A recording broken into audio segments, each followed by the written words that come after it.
For 35 years, Soul Train was the gold standard, a national party of love, peace, and soul.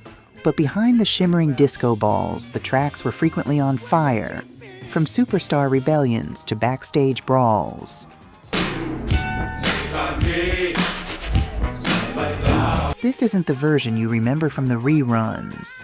We're counting down the moments that almost derailed the most powerful show in Black America. The clock is ticking, and the first stop? A brutal 80s ego clash that defined the decade.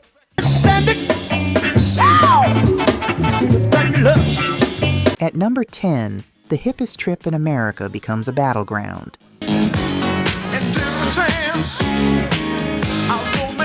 In 1982, the rivalry between Rick James and Prince wasn't just on the charts, it exploded onto the Soul Train stage.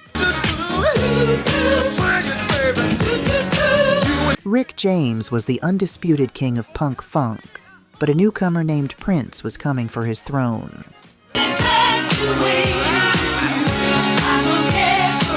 Rick didn't take it quietly.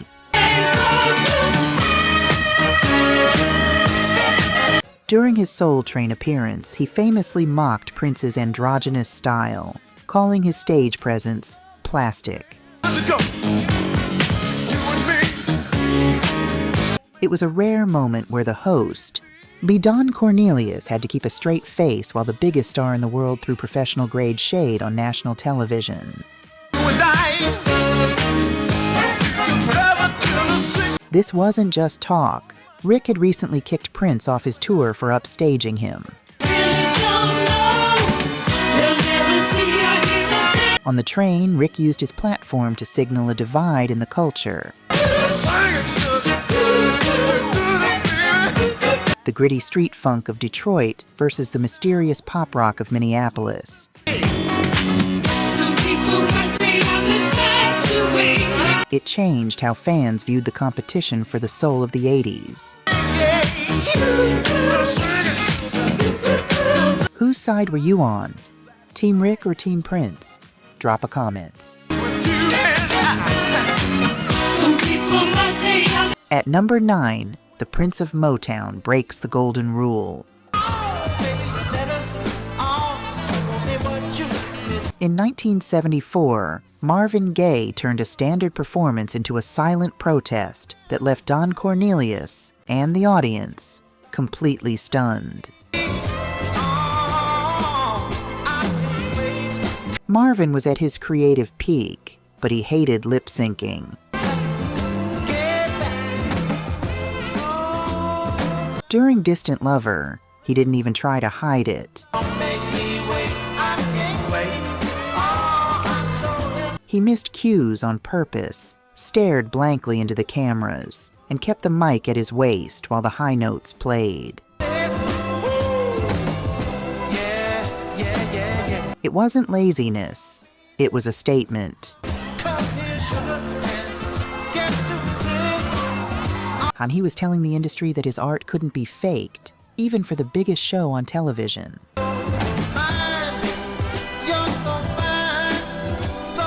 Don Cornelius valued professionalism above all else, but even he couldn't discipline Marvin Gaye. This moment highlighted a growing rift between the polished Soul Train image and the raw, activist spirit of 70s soul. Marvin proved that on the hippest trip in America, the artist still held the power. Was Marvin being a genius or just being difficult? At number 8, a legendary performance turns into a security nightmare. In the early 70s, the Jackson 5 didn't just visit Soul Train, they nearly tore the set down. Don Cornelius was used to cool, composed dancers, but the Jackson 5 brought a level of mania the show wasn't built for.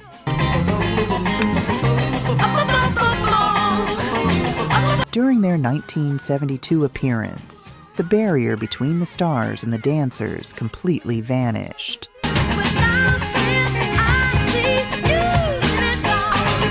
Fans bypassed security, swarming the stage just to touch Michael's vest or Jermaine's bass.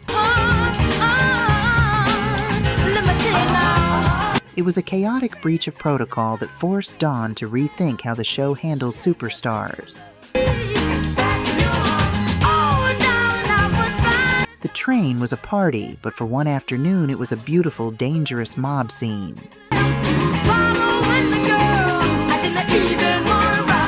This moment proved that Soul Train was more than a TV show. It was the epicenter of black stardom.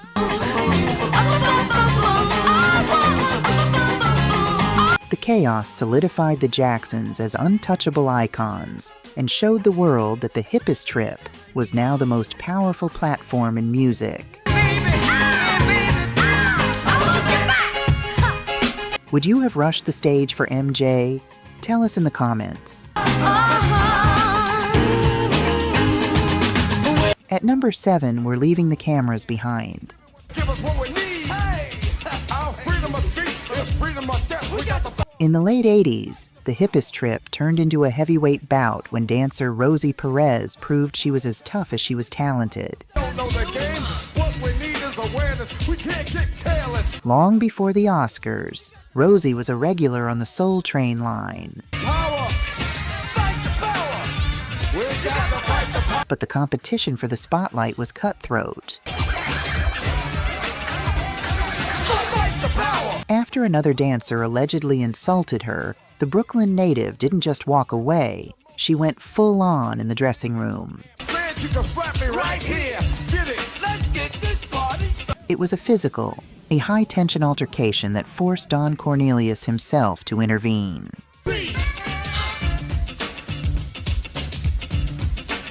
It was the moment everyone realized that the smiles on the dance floor covered a fierce, behind-the-scenes rivalry. The fight became a legend among the crew. It highlighted the reality of the show.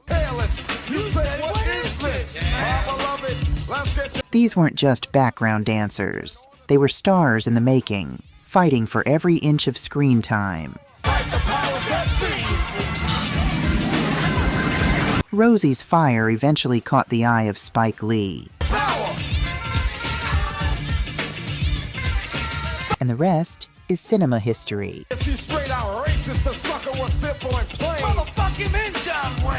Who is your favorite Soul Train dancer? Let us know in the comments. At number 6, the high in the Hippest Trip gets far too real.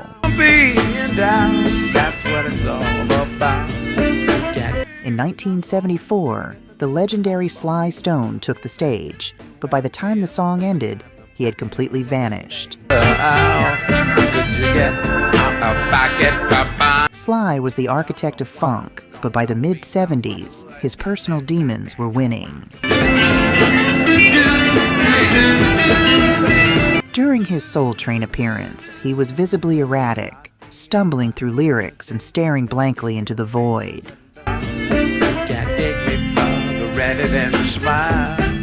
Then, in the middle of the performance, he simply walked off.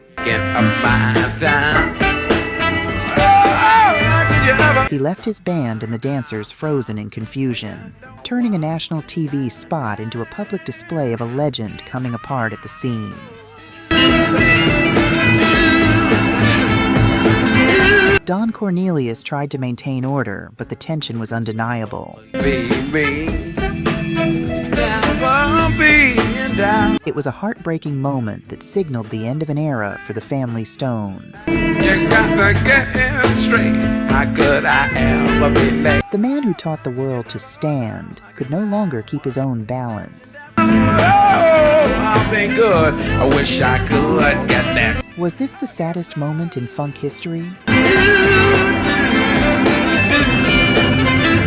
At number 5, the legends of Philly soul draw a line in the sand. In the mid-'80s, the OJs sat down with Don Cornelius and declared war on the future of music. Eddie Levert didn't care about being hip. Live on the Train, he openly trashed the new synthesizer era, calling the high-tech 80s sound plastic and soulless.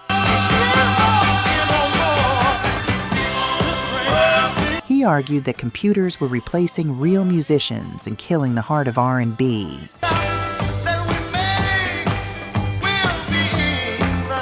The tension was thick. Don Cornelius, usually the smoothest man in the room, struggled to stay neutral, while one of his biggest acts insulted the very artists currently topping the charts. This wasn't just a grumpy veteran complaining, it was a cultural shift. The OJs were fighting for the old school in an era that was moving toward the digital. It remains one of the most honest and awkward interviews in the show's history.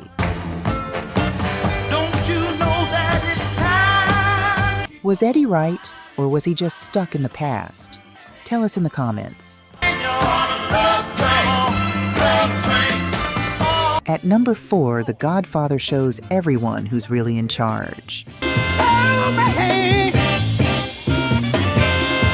In 1974, James Brown didn't just guest star on Soul Train, he staged a full-scale executive takeover.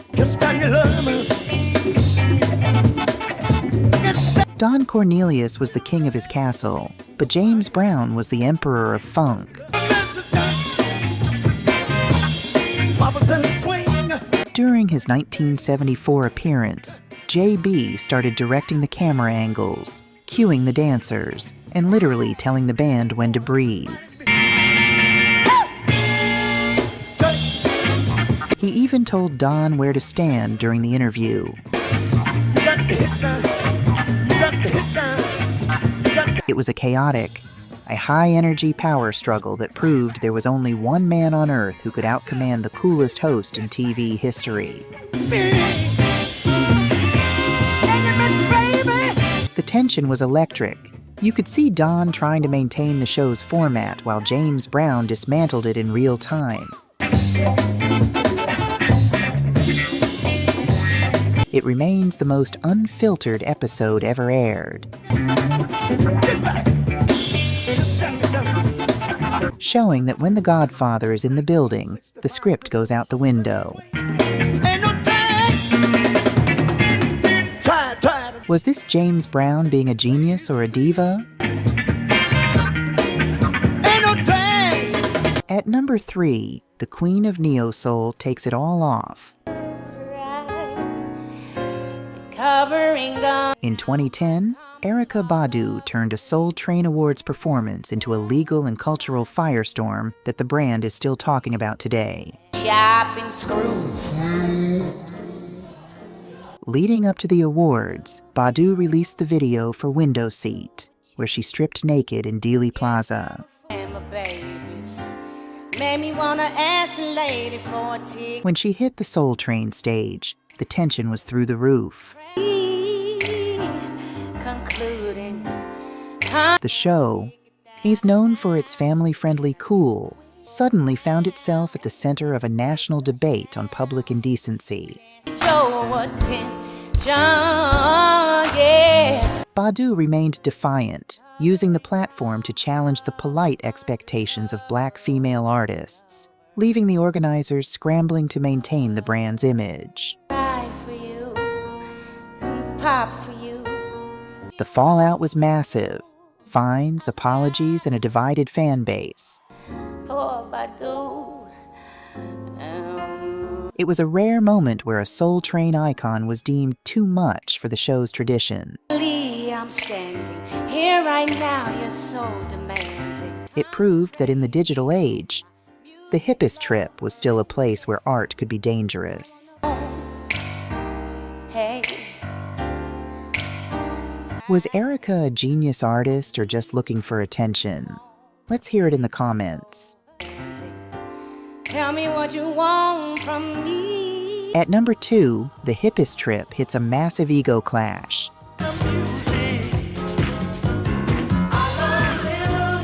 This is the legendary Cold War between Don Cornelius and the Emperor of Motown, Gordy.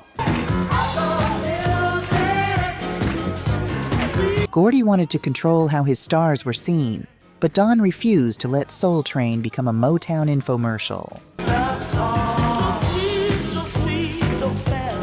The tension was so thick that legendary acts were sometimes restricted or even banned from the show.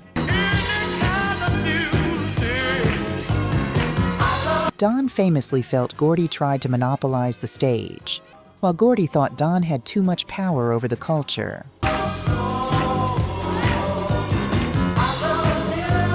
It was a multi-million-dollar chess match that shaped the entire music industry behind closed doors.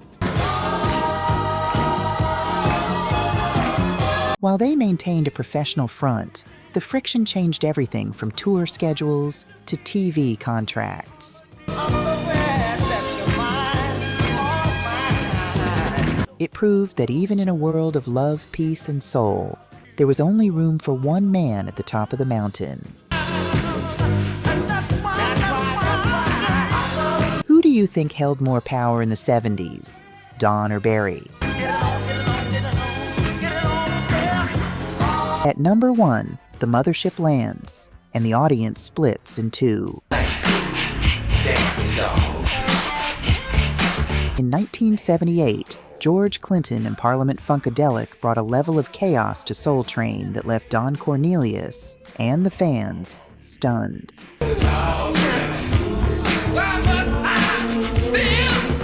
Soul Train was built on cool, peace, and soul, but Clinton brought the funk.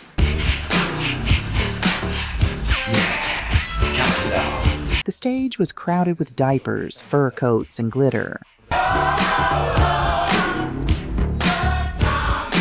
It wasn't just a song, it was a psychedelic takeover that many traditionalists thought was too wild or too weird for the brand's sophisticated image.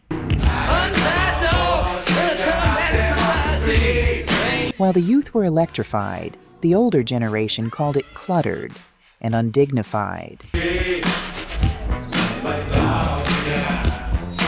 Don Cornelius himself looked like he was watching a different planet collide with his studio floor. The backlash was real, but so was the revolution. This moment proved that black music was evolving beyond the suit and tie era. It remains the most debated performance in the show's history. A glorious, messy, and unapologetic display of creative freedom. Was P-Funk a stroke of genius or just too much for the train? Let's hear your take in the comments.